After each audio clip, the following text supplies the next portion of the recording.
Module 3, Lecture B, Training and Testing.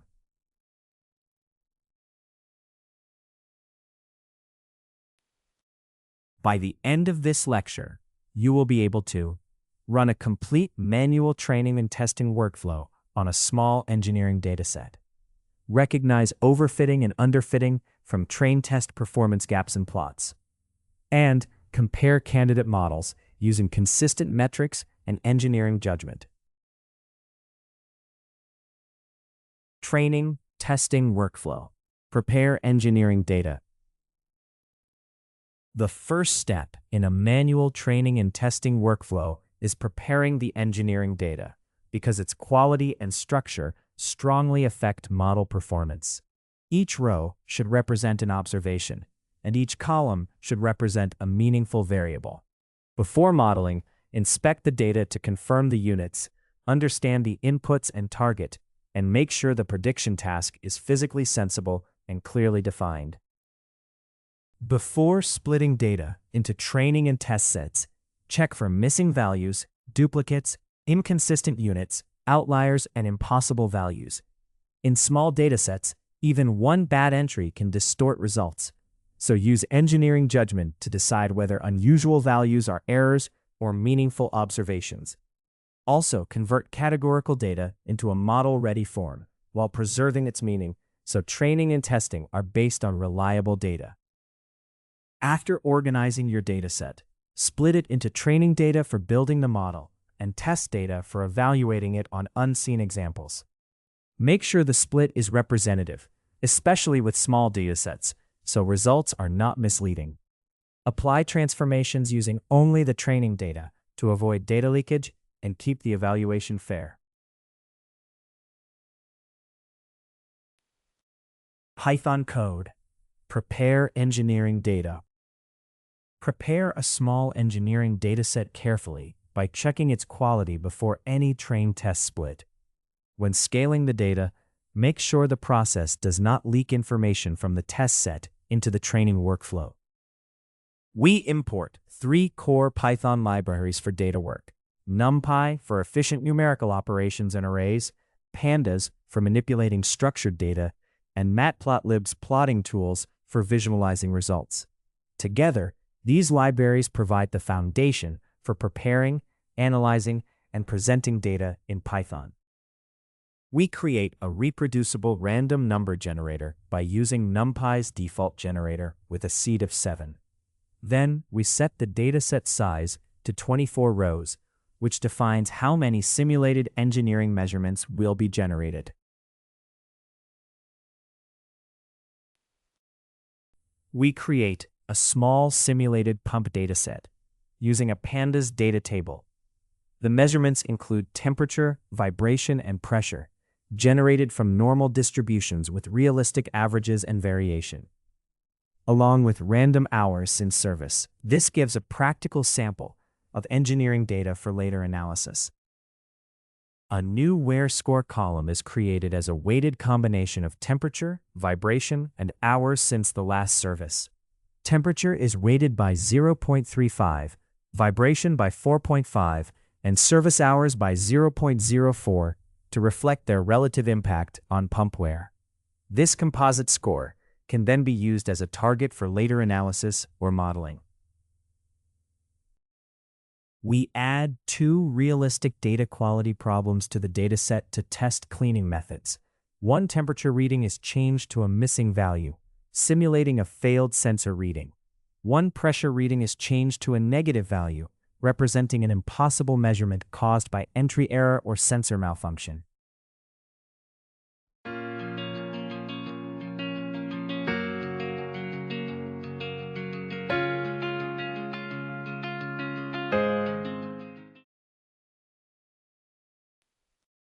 The code checks data quality by counting all missing values in the dataset and identifying pressure readings that are 0 or negative.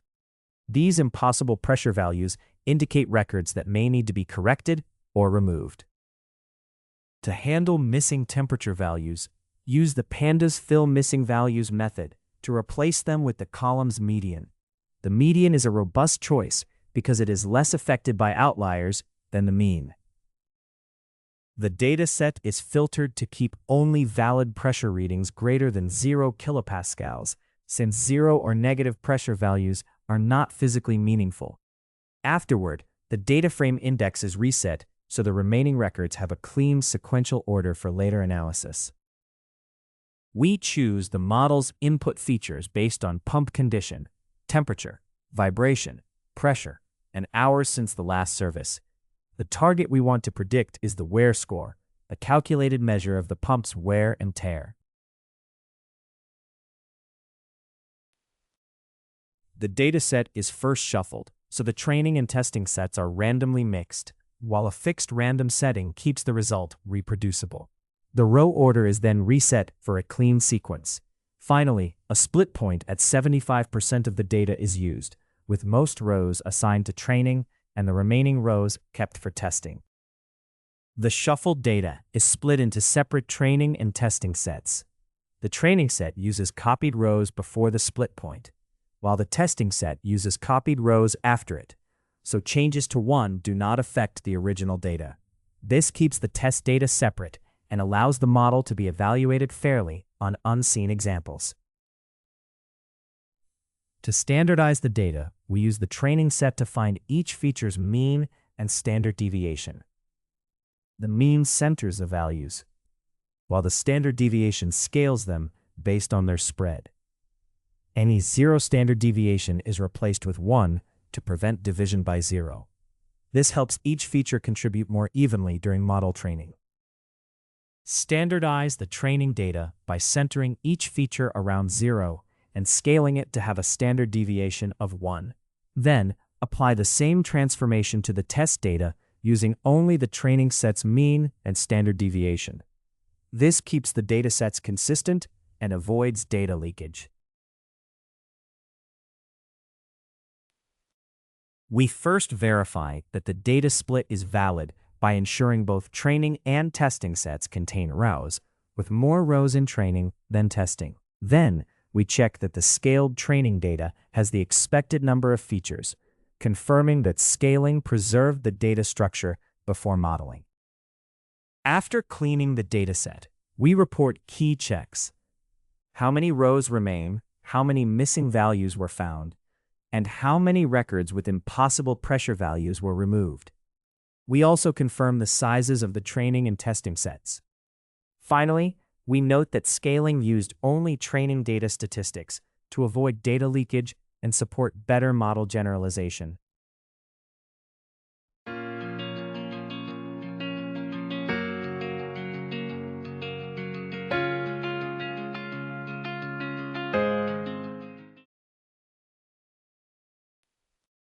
This visualization compares pump wear score distributions in the training and test sets. It creates overlapping histograms with partial transparency so the two groups can be compared, then labels the axes, adds a title and legend, and adjusts the layout for readability. Displaying the plot helps check whether the train and test targets cover similar ranges of wear scores. This script creates a small synthetic pump dataset and prepares it for analysis. It calculates a wear score from measurements such as temperature, vibration, pressure, and service hours, then adds missing and invalid values to mimic real data problems. The cleaning process fills missing temperatures with the median, removes impossible pressure records, shuffles and splits the data, and scales features using only the training set to prevent data leakage. It then checks the split and scaling, reports the cleaning results, and compares wear score distributions in the training and testing sets. Fit model. Fitting a model means training an algorithm to learn the relationship between input features and a target outcome. The model uses only the training data, not the test data, so its performance can be evaluated fairly later. During training, it adjusts its parameters to capture patterns and form a predictive rule for new, unseen cases. Choose a model that matches your prediction goal and the amount of data available. Use regression for continuous outcomes and classification for categories, while avoiding models that are too complex for small datasets or too simple to capture important patterns. Train models one at a time with the same data preparation, so comparisons are fair and data leakage is avoided. After fitting a model, first, check whether its predictions make sense before judging final performance. Use engineering knowledge to spot results that seem physically unrealistic, such as trends that contradict expected behavior. Problems like outliers or scaling errors can cause these issues, so this step helps confirm that the model is both statistically reasonable and meaningful in context. Python code. Fit model. Fit one simple engineering model, keep the test data completely unseen, and review the fitted parameters before running the final test. The script begins by importing key Python libraries for data work. NumPy supports efficient numerical calculations and arrays. Pandas provides tools for organizing and analyzing data, and matplotlib pyplot is used to create visualizations. Together, these imports prepare the script for computation, data handling, and plotting. We create a small, reproducible dataset to simulate beam deflection by using a fixed random seed. The dataset uses two feature arrays, load values evenly spaced from 100 to 900, and beam lengths evenly spaced from 1.0 to 2.6, with 18 points in each. Deflection in millimeters is simulated by combining load, length, and random variation. The model adds normally distributed noise with an average of 0 and a standard deviation of 0.35, then uses a linear relationship where load is scaled by 0.004 and length by 1.8. This creates realistic variability while keeping deflection tied to the main input factors.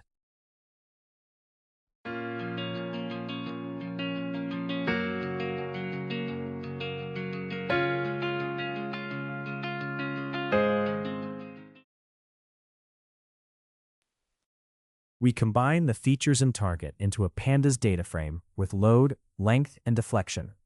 The data is then split, so the first 13 rows are used for training, while the remaining rows are kept as an unseen test set. This lets us fit the model on one portion of the data and later evaluate how well it performs on new data. We prepare the training data for linear regression by using load and length as the input features and deflection as the target value. Both the features and target are converted into arrays so the model can learn how the independent variables relate to deflection. Before fitting the model, we verify that the training features and target values have matching lengths, so every feature row has a target. We also confirm that the feature data contains exactly two columns, representing load and length. These checks catch dimension problems early and help prevent fitting errors. To include an intercept in a linear regression model, add a column of ones to the training features. This column represents the intercept term and is placed before the original feature columns to form the design matrix. This lets the model fit a non-zero intercept during training.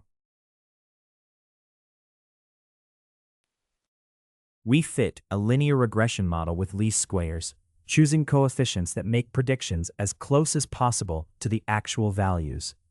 A NumPy least squares solver returns the model's intercept and the coefficients for load and length.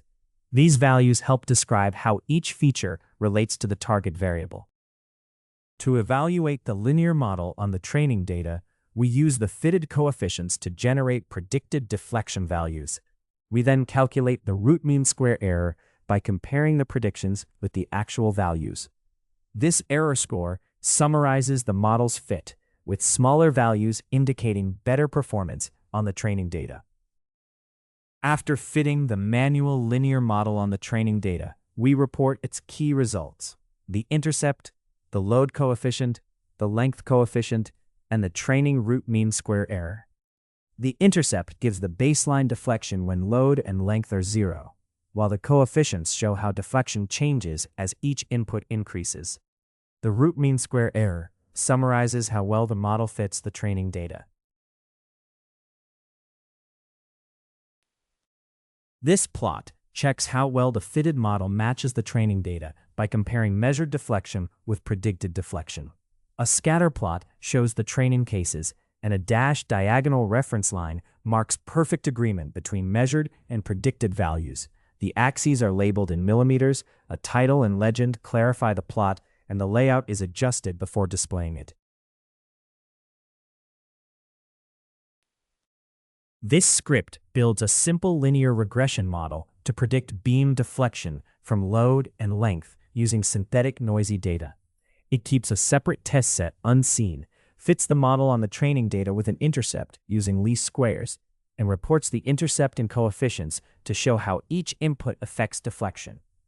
It also measures training error with root mean square error and compares predicted and actual training values to check the model's fit before testing. Evaluate test results. After training a model, test it on new data it has not seen to estimate how well it may perform in real use. This is especially important with small datasets, where a model can overfit the training data. Compare its predictions with the actual test results using the same performance metric chosen before training, so the evaluation stays consistent and unbiased. When judging a model's test performance, do not rely only on summary metrics like average error or accuracy. Interpret errors in terms of their real-world consequences, since the same size error may be acceptable in one task but risky in another. It is also useful to inspect individual cases with large errors to find conditions where the model struggles, such as unusual materials or high temperatures. This connects test results to practical meaning and avoids treating the model as a black box.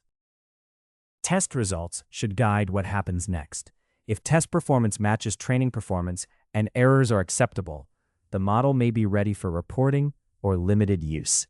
If test performance is much worse, the model may be overfitting and need revised features or more data. If both training and test results are poor, the model may be too simple or the data may need better preparation. Recording metrics and error patterns keeps the evaluation transparent and tied to real decisions.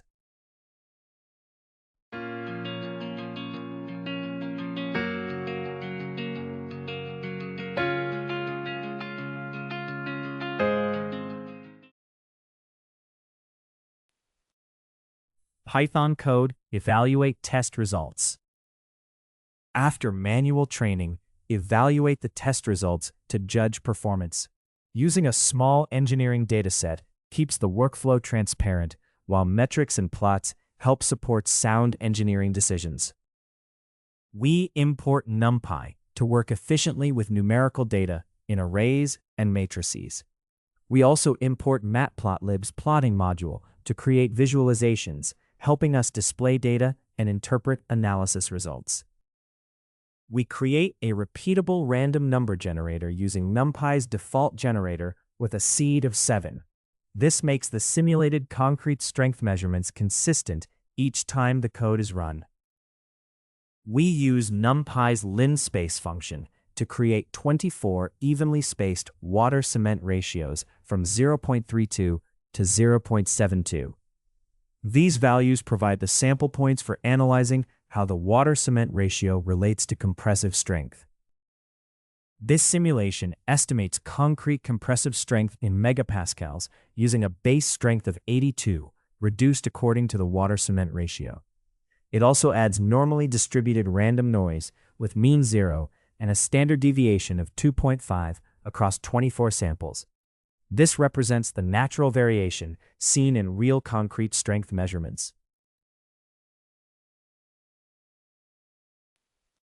The data is manually divided into training and testing sets. The first 16 water-cement ratio values, along with their matching compressive strength measurements, are used for training, while the remaining 8 paired values are used for testing. This keeps each input aligned with its correct output and gives control over how the data is split. Before training or evaluating the model, confirm that each water-cement ratio sample is correctly paired with a compressive strength sample. The training sets must have matching lengths, and the test sets must match as well. This prevents data misalignment and helps ensure reliable model fitting and evaluation.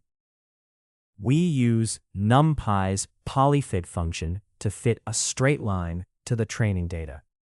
It takes the water-cement ratios, the matching compressive strengths, and a polynomial degree of 1 for a linear model. The result is the slope and intercept, which describe the best fit linear relationship between water-cement ratio and compressive strength. We use the fitted linear model to predict compressive strength for both the training and test data. For each water-cement ratio, the model applies the learned slope and intercept to produce a predicted strength. Comparing predictions on the training set and the unseen test set helps evaluate how well the model generalizes. Mean absolute error is found by taking the absolute differences between actual and predicted strengths, then averaging them. We calculate it for the training data to measure average prediction error on data the model learned from, and for the test data to see how well the model performs on unseen data.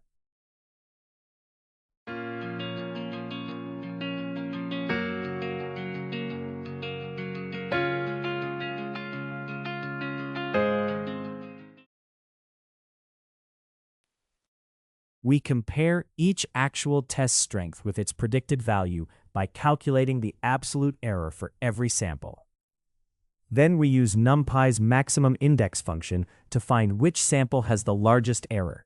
This identifies the model's biggest prediction discrepancy. The output summarizes a fitted linear model for predicting compressive strength from the water-cement ratio. It reports the model equation, the average prediction error on both training and test data, and the gap between them to assess generalization. It also shows the largest test set error, identifying the worst prediction in megapascals. The code compares training and test mean absolute errors to judge how well the model generalizes. If the test error is more than twice the training error, it warns that the model may be overfitting. Otherwise, it reports that the two errors are reasonably close.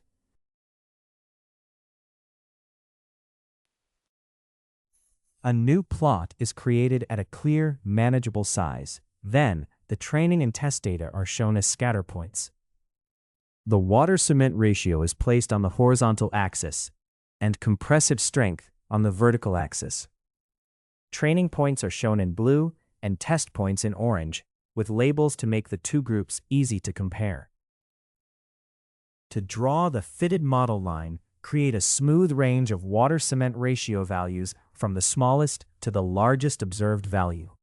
Then, use the linear model's slope and intercept to predict compressive strength for each value. Plotting these predictions as a black line shows the trained model's estimated relationship between water-cement ratio and compressive strength. The plot is prepared by labeling the horizontal axis as the water-cement ratio and the vertical axis as compressive strength in megapascals. A title identifies it as an evaluation of test results after training, and a legend helps distinguish the data series from the fitted model line. To finish the visualization, use Matplotlib's tight layout feature to adjust spacing so plot elements do not overlap. Then display the plot to review the model results alongside the data. This script uses a simple linear regression model to study how the water-cement ratio relates to concrete compressive strength. It creates realistic synthetic data, trains and tests the model, and measures prediction accuracy with mean absolute error. It also checks whether test error is much higher than training error and highlights the largest test prediction mistake. Finally, it plots actual and predicted strengths so the model's fit can be judged visually. Fit quality gaps. Underfitting signs. Underfitting occurs when a model is too simple or insufficiently trained to learn the main patterns in the data. It performs poorly on both training and test data, meaning it has not even learned the examples it was given. If training and test errors are both high, a small gap between them is not a good sign. It shows the model is consistently inaccurate and likely needs more complexity or better information. Visualizations often reveal underfitting more clearly than metrics alone.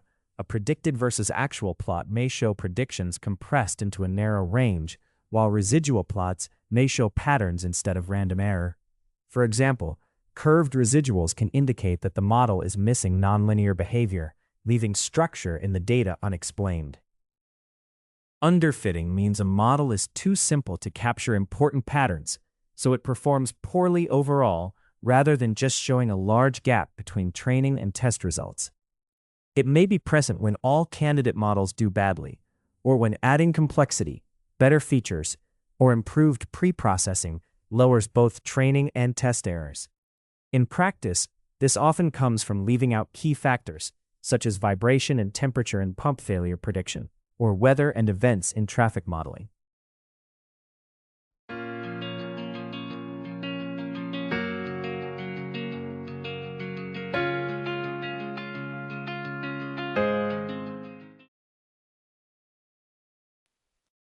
Python code, underfitting signs.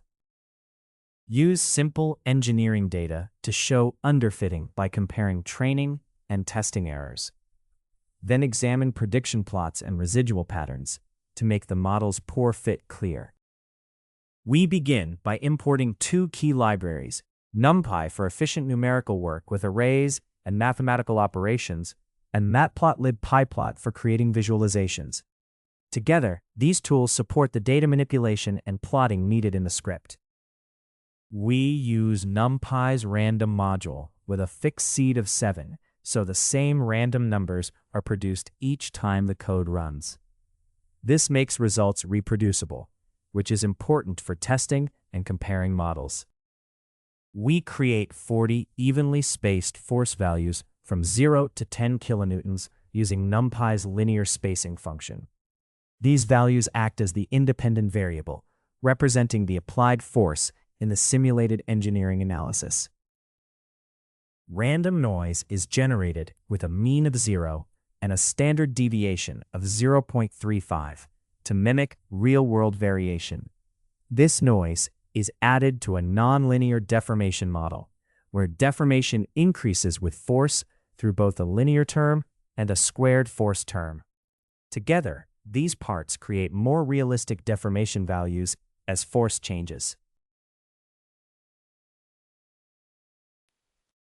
The data is split by creating a training mask that selects 3 out of every 4 data points based on their position in the dataset. The testing mask is then made as the opposite of the training mask, so the remaining points are used for testing. This gives a simple, non-overlapping partition into training and test sets. A simple constant model predicts the same value for every example. It uses the average deformation from the training set as that fixed prediction, then applies it to both the training and test data. This creates a basic baseline model and helps illustrate underfitting. This code defines a function for calculating root mean squared error, a standard measure of prediction accuracy. It compares actual and predicted values by squaring their errors, averaging most squared errors, and then taking the square root. The result shows the typical prediction error in the same units as the original data. We evaluate the model by computing root mean squared error on both the training and testing data. The training error shows how well the model fits known deformation values, while the testing error shows how well it predicts unseen data. Comparing these errors helps diagnose underfitting and overall model performance. This output describes a manual constant model built without machine learning libraries. It reports the training and testing root mean squared errors, then compares them using the train-test gap. A small gap together with high errors suggests underfitting, meaning the model is too simple to capture the data patterns well. We make a simple prediction for every observation by using the training mean as a constant value.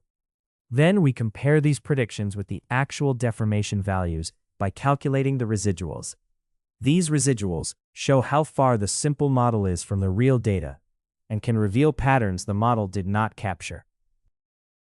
Set up a figure with two side-by-side plots to compare data and predictions.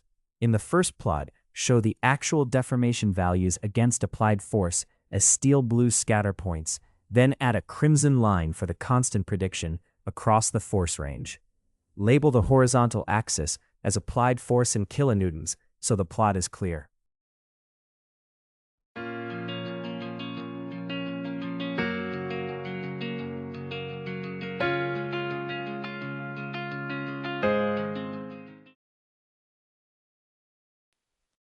The first plot labels the vertical axis as deformation in millimeters and uses the title to emphasize that the predictions are compressed. A legend helps distinguish the data series. The second plot shows force values against residuals in a dark orange scatter plot, making it easier to spot residual patterns that may reveal missed structure in the model. This subplot adds a zero line to separate positive and negative residuals, then labels the axes as applied force in kilonewtons and residual in millimeters. Its title emphasizes the key point. Visible patterns in the residuals suggest the model has missed important structure in the data. The code adjusts the plot layout so labels and titles do not overlap or get cut off. It then displays the figure, making it possible to inspect the plots and interpret the model results and data patterns. This script illustrates underfitting with force and deformation data. It creates noisy, nonlinear data, then uses a constant model that is too simple to capture the relationship. Both training and testing errors are similarly high, showing poor performance rather than overfitting. The predictions and residuals reveal clear patterns the model misses, confirming that the model is inadequate for the data. Overfitting signals. Overfitting occurs when a model performs very well on training data, but poorly on new test data. This usually means it has memorized noise or unusual details instead of learning a pattern that generalizes. A clear warning sign is low training error combined with high test error, showing the model is too closely fitted to the training set and may not work reliably on future data. Plots can reveal overfitting more clearly than a single metric. Learning curves may show training performance improving, while test performance levels off or declines. And prediction or residual plots may show the model fitting training data closely, but performing poorly on test data. This means the model has learned details specific to the training set, such as minor fluctuations in building energy use, rather than patterns that generalize to normal conditions. If a model performs much better on training data than on test data, use engineering judgment to understand why. The gap may come from limited or noisy data, or from a test set that differs from training conditions. But if a complex model shows this pattern repeatedly, overfitting is likely. Spotting this early helps you simplify the model, improve the data or features, and strengthen validation before real-world deployment. Python code, overfitting signals. Use small synthetic engineering data to show how simple polynomial models can overfit. Compare training and testing errors visually to highlight when a model fits the training data well, but performs poorly on new data. This line means the script can run with a standard Python setup. No extra packages or installations are needed because the required libraries are already included. We import NumPy to work efficiently with numerical data in arrays and matrices. We also import Matplotlib's plotting tools to create visualizations, which help compare how different models perform on the data.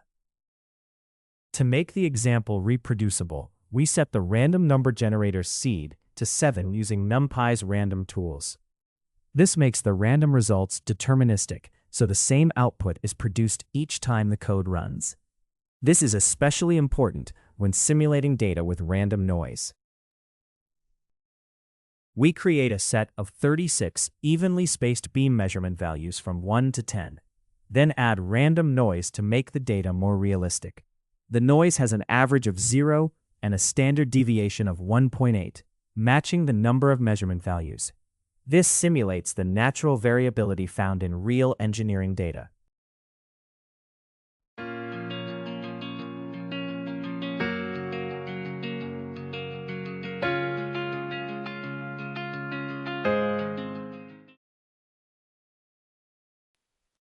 This simulation estimates a beam's load capacity in kilonewtons based on its thickness. The relationship is quadratic. Capacity starts from a base value, increases with thickness, but includes a squared thickness term that reduces the gain. Random noise is added to mimic real measurement variation and make the data more realistic for model testing. The data is split by creating a training mask based on the row indices. Indices with even positions are marked for the training set, while the test mask is made by taking the opposite of that selection. This alternates the data points between training and testing sets. The data is split by using a training mask to select every other input value and its matching target for training. The opposite of that mask selects the remaining input values and targets for testing. This creates separate training and test sets without overlap. Before fitting the models, the code verifies that both the training and testing datasets contain more than 10 elements. This check helps prevent modeling on data that is too small to produce reliable results. If either dataset is too small, the process stops before fitting begins. This helper function calculates root mean square error, or RMSE, to measure prediction accuracy. It compares actual and predicted values by finding their differences, squaring them, averaging those squared differences, and taking the square root. The result is a single floating point value that represents the model's average prediction error. We fit a simple quadratic model to the training data using NumPy's polynomial fitting tools. The fitted coefficients define the polynomial, which can then be evaluated at new points. This approach captures the overall trend while helping avoid overfitting. To create an overly flexible model, we fit a 12th degree polynomial to the training data using NumPy's polynomial fitting tools. The resulting coefficients define a complex polynomial function that can be evaluated on new data points. We evaluate the simple model using root mean square error, or RMSE. First, RMSE measures how closely the model fits the training data. Then, the same measure is applied to the testing data to see how well the model performs on new, unseen examples. Comparing these results shows both training accuracy and generalization. To evaluate the flexible model, compare its predictions with the actual values using root mean square error. Pause.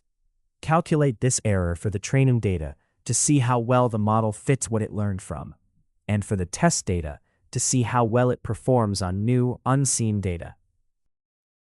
The comparison uses root mean square error, or RMSE, where lower values mean a better fit. It reports training and testing RMSE for both the simple and flexible models to show how each performs on familiar data and new data.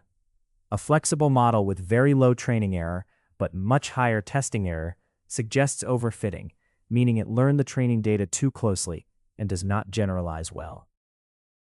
To plot smooth model curves, we create a dense range of x values from the smallest to the largest observed value. Both the simple quadratic model and the more flexible degree 12 model then predict y values across this range. The resulting curves make it easier to compare how each model fits the data.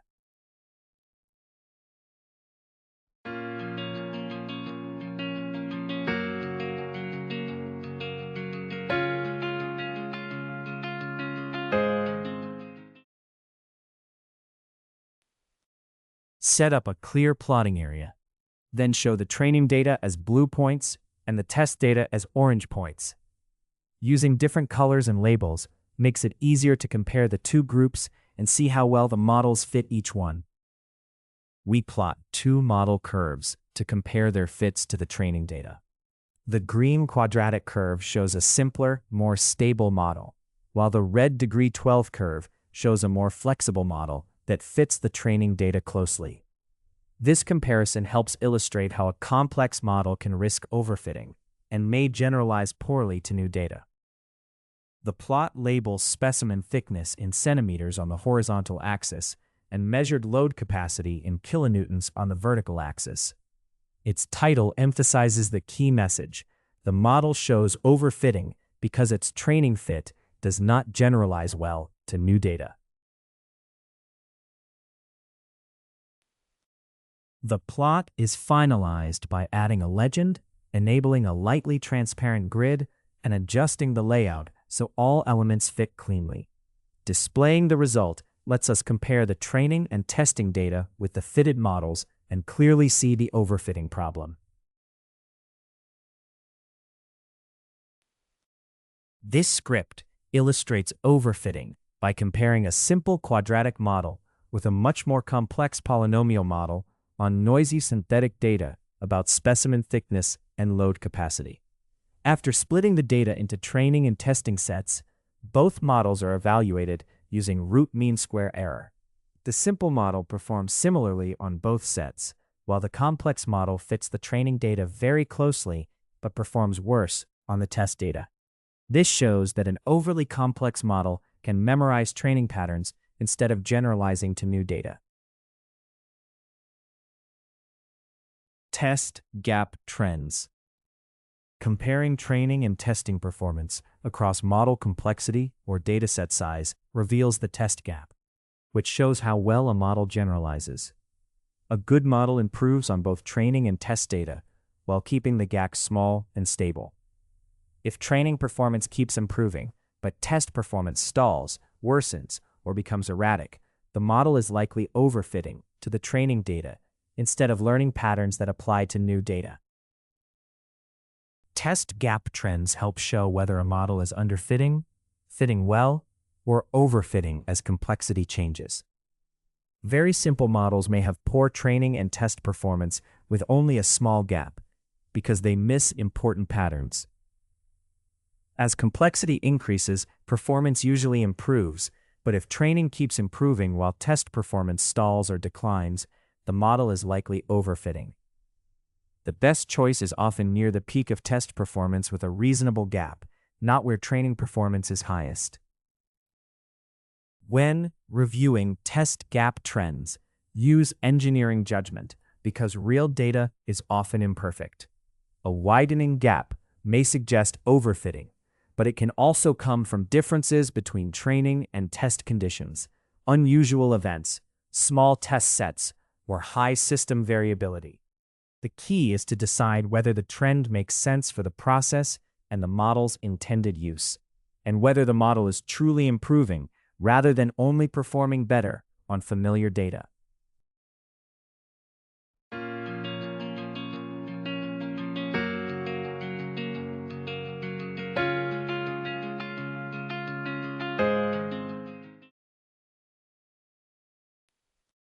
Python code.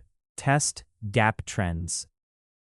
Examine how the gap between training and test performance changes as model complexity increases. Build polynomial models without relying on libraries. Then use engineering judgment to compare their complexity and choose an appropriate balance. We start by importing NumPy to handle numerical data efficiently with arrays, matrices, and mathematical operations.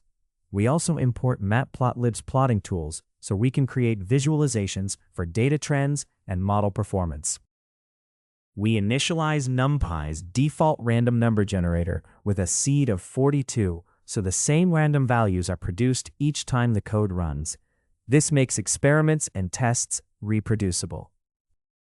We create a small simulated dataset for pump energy use by generating 60 flow rate samples. The flow rates range evenly from 20 to 120 gallons per minute, giving a simple basis for modeling how energy use changes with flow. To simulate nonlinear energy use, random normally distributed noise is added to represent real-world variation.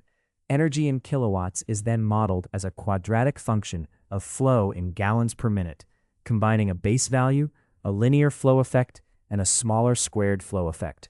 Adding the noise produces a more realistic dataset for possible energy consumption patterns. Before splitting the data, we randomly shuffle the sample indices, so the training and testing sets are well mixed. A NumPy random permutation creates this shuffled order. The first 42 indices are used for training, and the remaining indices are kept for testing the model on unseen data. Before modeling, the code verifies that both the training and testing sets have more than 10 samples. This simple check helps ensure there is enough data for the model to learn from and to evaluate its performance meaningfully, reducing the risk of unreliable results. The data is split into training and test sets by selecting the matching flow rate and energy values for each group of indices. The training set is used to fit the polynomial models, while the test set is used to evaluate how well they perform. The root mean squared error, or RMSE, measures how close a model's predictions are to the true values. It is found by comparing the true and predicted values, averaging the squared differences, and taking the square root. Lower RMSE values indicate more accurate predictions. We prepare to study how polynomial model complexity affects prediction error by testing degrees from 1 through 10. For each degree, we will record the root mean squared error on both the training and test data, so we can compare performance as the models become more complex. We test several polynomial degrees by fitting each one to the training data using NumPy's polynomial fitting tool. For each fitted model, we generate predictions on both the training and test data using NumPy's polynomial evaluation tool. Comparing these predictions helps show how well each polynomial degree fits the data. The code records root mean squared error for both training and test predictions. Training error shows how well the polynomial model fixed the data it learned from, while test error shows how well it performs on new data. Comparing these errors helps reveal whether the model is too simple, too complex, or appropriately balanced.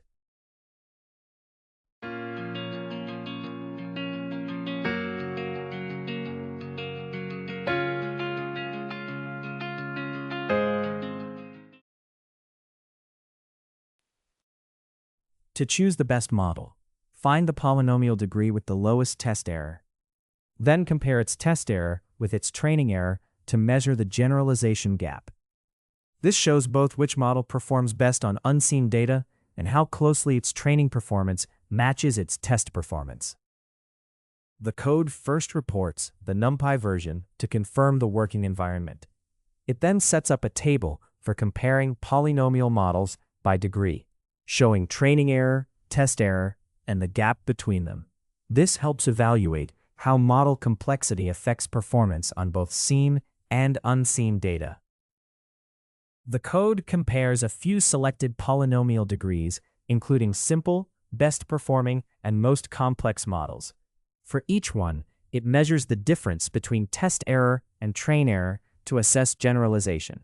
It then prints a concise summary of the degree, train error, test error, and gap, making it easier to compare performance across model complexities.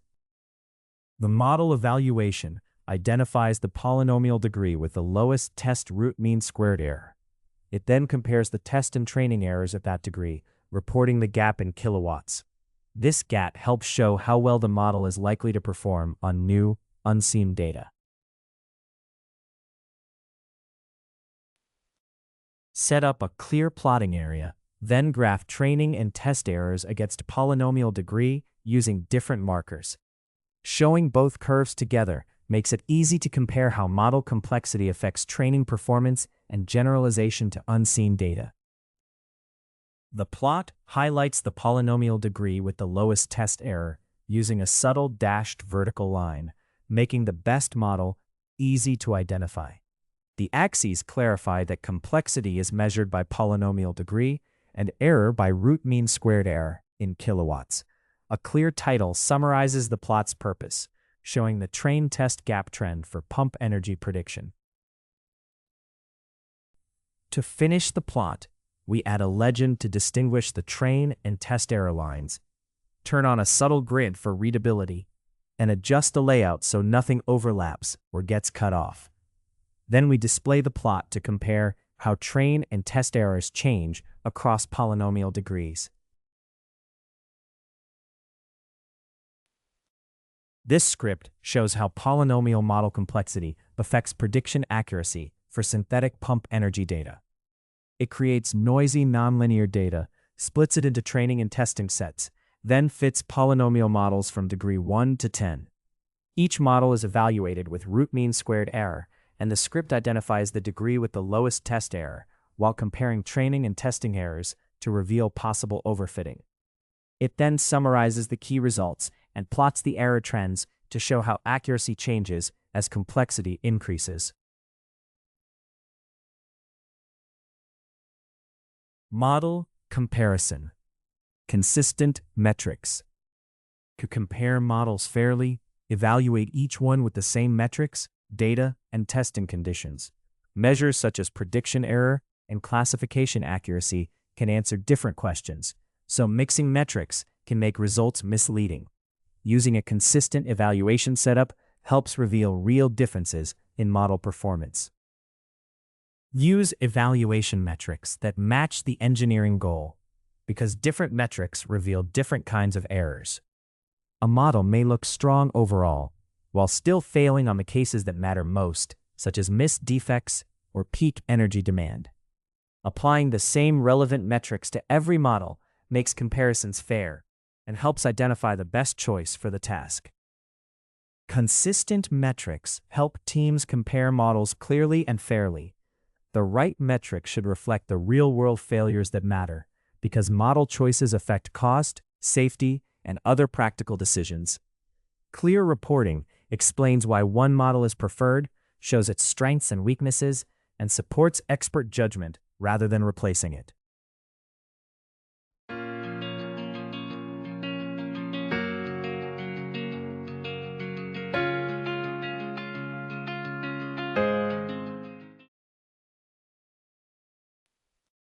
Python code. Consistent metrics. Compare models using the same evaluation metrics so the results are fair and easy to understand. Use a small pump lifetime dataset and keep the outputs brief and beginner-friendly. We begin by importing 3 core Python libraries for data work. NumPy supports efficient numerical operations and arrays. Pandas helps manage and analyze tabular data, and Matplotlib's plotting tools are used to visualize results. Together, these libraries provide the foundation for preparing data, fitting models, and presenting outcomes. We create 2 NumPy arrays to model pump data, one for operating hours, ranging from 100 to 800, and one for the corresponding remaining useful life, decreasing from 920 to 460 hours. Together, these deterministic measurements provide the basis for analyzing and predicting pump life. A small pandas table is created to store pump, operating hours, and actual life. The data is then split into a training set using the first 6 records and a test set using the remaining records. This lets the models learn from one part of the data and be evaluated fairly on a separate part. We fit 2 polynomial models to the training data to relate pump operating hours to remaining life. A linear model captures the basic trend, while a quadratic model can capture possible nonlinear patterns. The resulting coefficients are then used to make predictions on the test data. We use NumPy's polynomial evaluation function to predict test life values from both the linear and quadratic models. The linear model uses a straight line relationship, while the quadratic model allows a more flexible curve. These predicted values can then be compared with the actual test results to judge model performance. The mean absolute error function compares true values with predicted values by taking the absolute difference for each pair and averaging those differences. It returns this average as a float, giving a simple measure of how large the prediction errors are overall, without considering whether they are positive or negative. The RMSE function measures prediction error by comparing true values with predicted values. It finds the differences, squares them, averages those squared differences, and takes the square root. The result is returned as a number, where a lower RMSE means the predictions are closer to the actual values. We create a results data frame to compare the linear and quadratic models using the same test data. For each model, we calculate mean absolute error and root mean square error from the actual and predicted life values. Storing these metrics together makes it easy to compare the models fairly. The output introduces a fair comparison of linear and quadratic models for predicting pump life. It prints the evaluation results with rounded metrics so they are easy to read, and formats the table cleanly without the index. The key point is that using the same data split and the same metrics makes the model comparison consistent and reliable. A plot is created to compare actual pump data with model predictions. The real measurements show the relationship between operating hours and remaining useful life, while the linear and quadratic model predictions are overlaid with different markers. Viewing them together makes it easier to judge which model better matches the test data.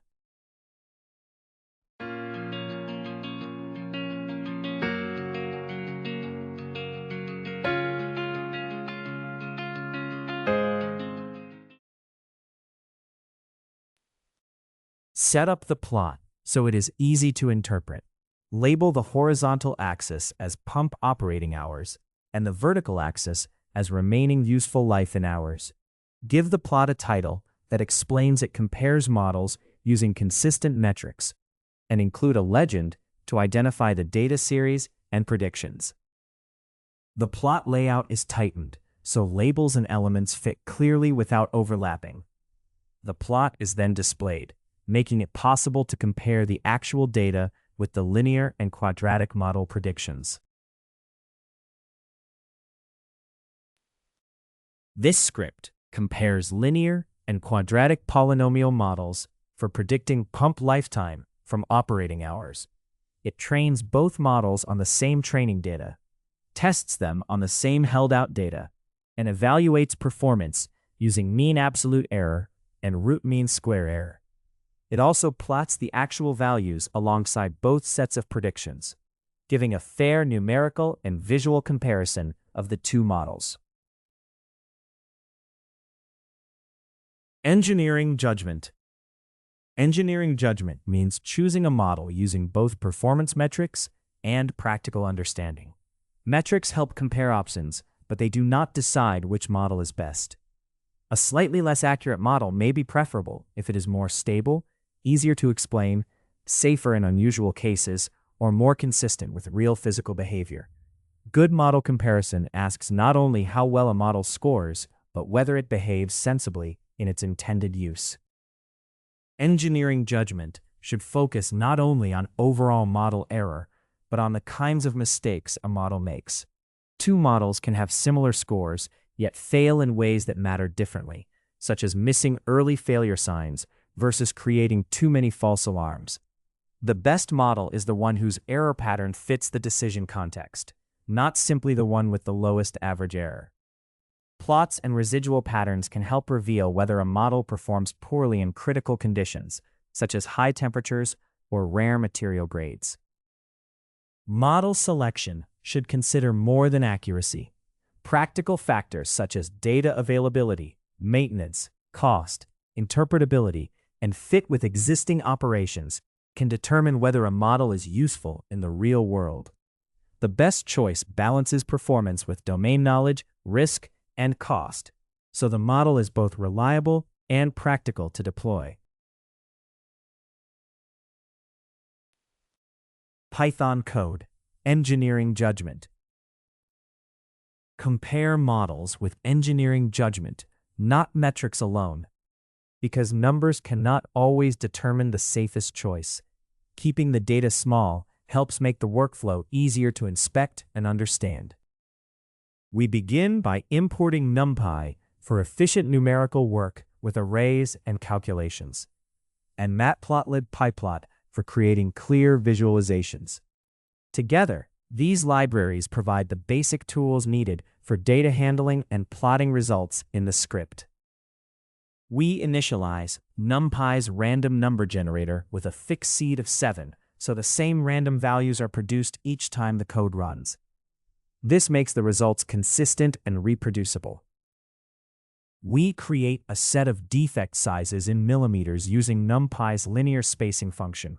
It generates 24 evenly spaced values from 0.2 to 5.0, giving a manageable but detailed range for later strength simulations and model evaluation.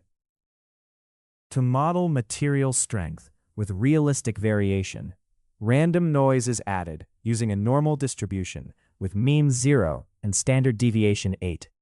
Strength in megapascals is then estimated from a base value of 260, reduced by 28 times the defect size in millimeters, with the noise added afterward. This captures the main trend that larger defects lower strength, while random variation reflects real measurement imperfections.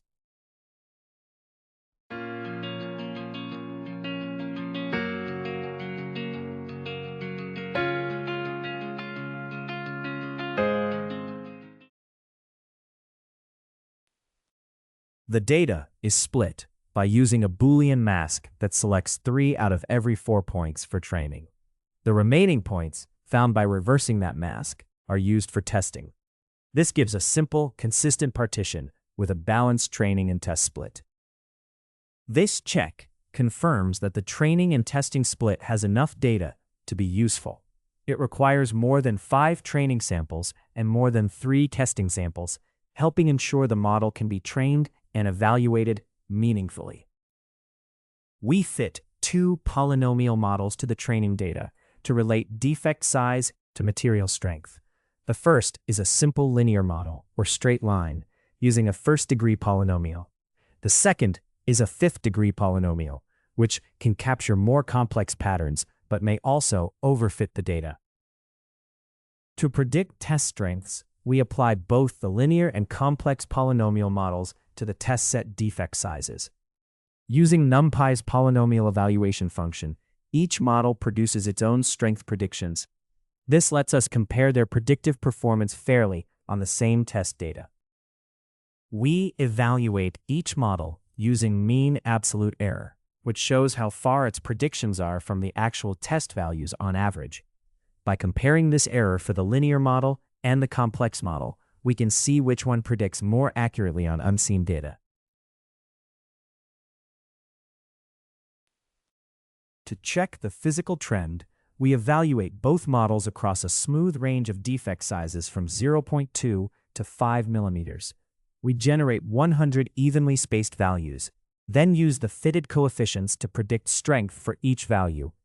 This produces comparable prediction curves for the linear model and the more complex polynomial model, showing how each behaves across the full defect size range. To check whether the model predictions are physically plausible, we look for cases where predicted strength increases as defect size increases. This is done by comparing consecutive predicted strength values across defect sizes and counting any positive changes. The same check is applied to both the linear and complex models. Any such increases suggest non-physical behavior, because strength should not rise as defects get larger. The code compares the linear and complex polynomial models by reporting each model's mean absolute error and how often its trend increases incorrectly. This shows both prediction accuracy and whether the model behaves in a physically plausible way. These results support choosing the better engineering model based on error and trend consistency. The code chooses between a complex model and a linear model using both accuracy and realism. It selects the complex polynomial only if its error is clearly lower than the linear model's error, with a margin of 2. and if it avoids physically impossible increasing segments. If either condition fails, it uses the linear model instead. This keeps the choice focused on better test performance without sacrificing a realistic trend.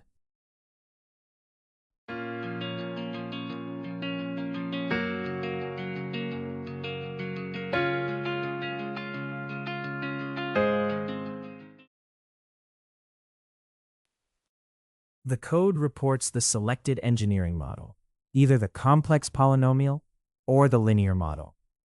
It also gives a short reason for the choice, explaining that the decision balances test error with physically sensible behavior. This helps ensure the model fits the data while still following expected trends. The plot compares training and test data for defect size versus material strength, with predictions from both a linear model and a more complex model. Clear axis labels, a title, a legend, and a light grid make the comparison easier to interpret. The main point is that choosing between models is not just visual or statistical, it also requires engineering judgment. This script compares a linear model with a more complex polynomial model for predicting material strength from defect size. It generates noisy simulated data, trains and tests both models, and measures their prediction error. It also checks whether a model gives physically unrealistic results, such as strength increasing as defects get larger. The final choice favors the complex model only if it is clearly more accurate and physically sensible. Otherwise, it uses the simpler linear model. A plot is created to show the data and the two model predictions. Engineering judgment. Model choice should depend on more than a numerical score. Metrics help compare options, but the best model is the one that fits the problem, the data, and the consequences of its predictions.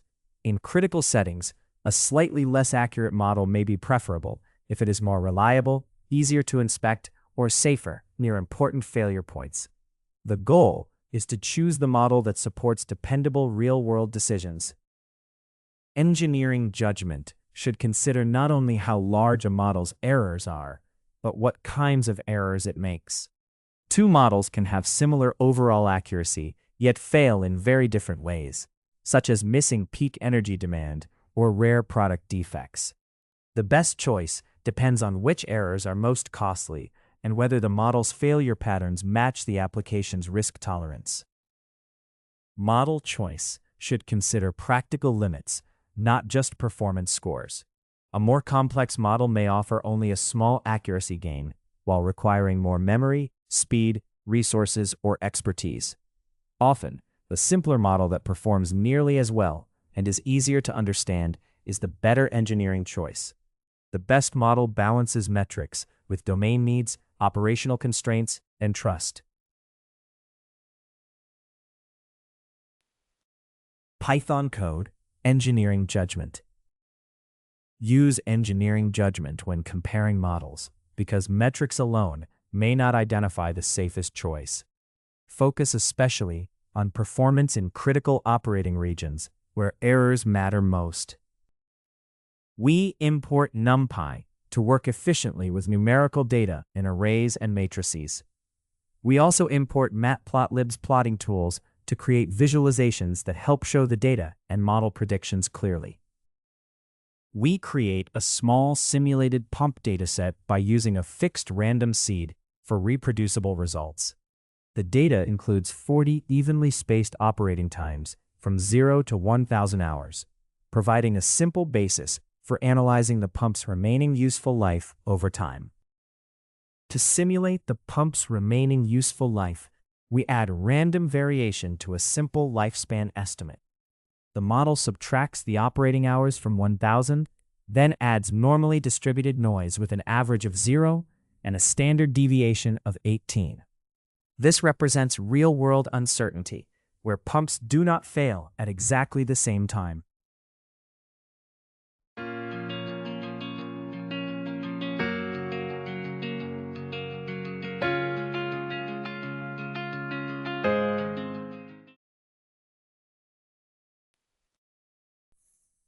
The dataset is split into training and testing groups based on pump operating time.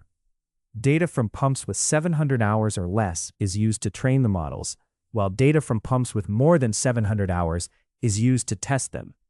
This separation helps evaluate how accurately the models predict on data they were not trained on. We fit 2 polynomial models to the training data to predict remaining useful life from operating hours.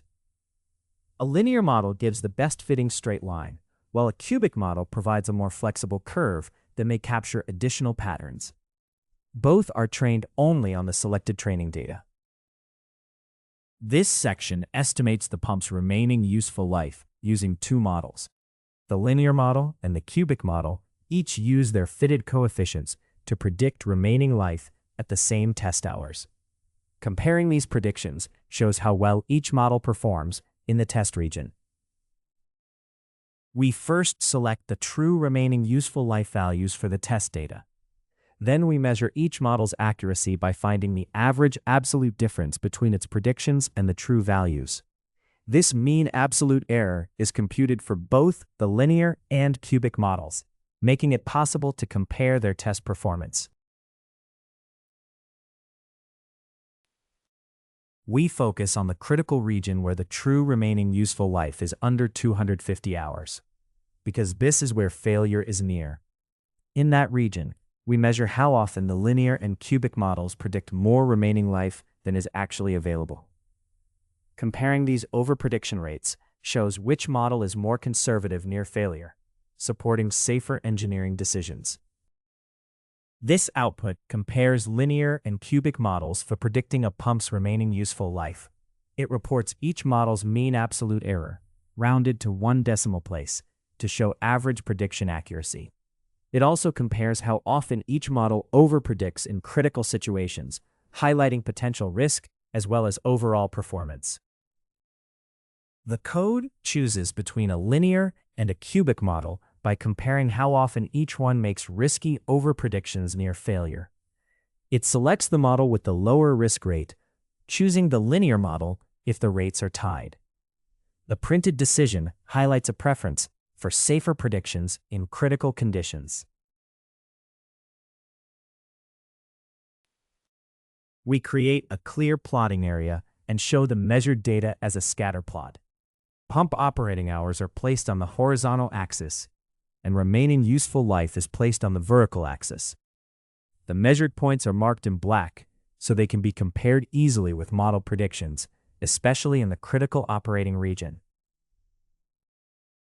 We create a smooth range of operating hours from 0 to 1000, then use it to compare model predictions across the full domain.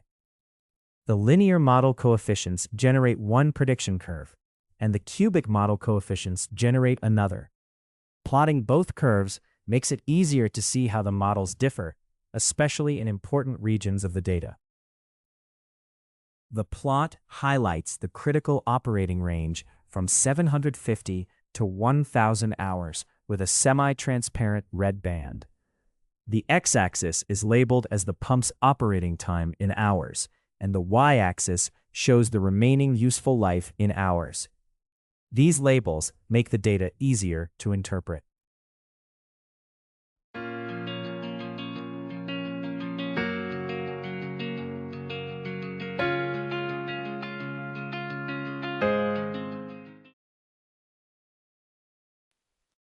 The plot is finalized by adding a clear title, a legend, and a layout that prevents overlap or cutoff. These elements make it easier to compare measured data with model predictions and judge risk, especially in the critical operating region. This script compares linear and cubic polynomial models to predicting a pump's remaining useful life from operating hours using noisy simulated data. After training and testing both models, it measures overall error and also checks performance near failure where remaining life is under 250 hours. Because overpredicting life in this critical region is risky, the linear model is chosen for its safer behavior, even with model accuracy considered.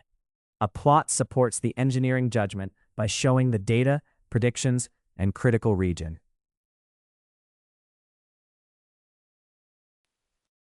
In this lecture, you learn to run a complete manual training and testing workflow on a small engineering dataset, recognize overfitting and underfitting from train test performance gaps and plots, and compare candidate models using consistent metrics and engineering judgment.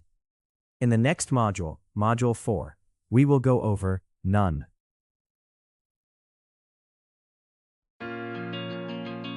Thank you for your attention. See you all in the next lecture.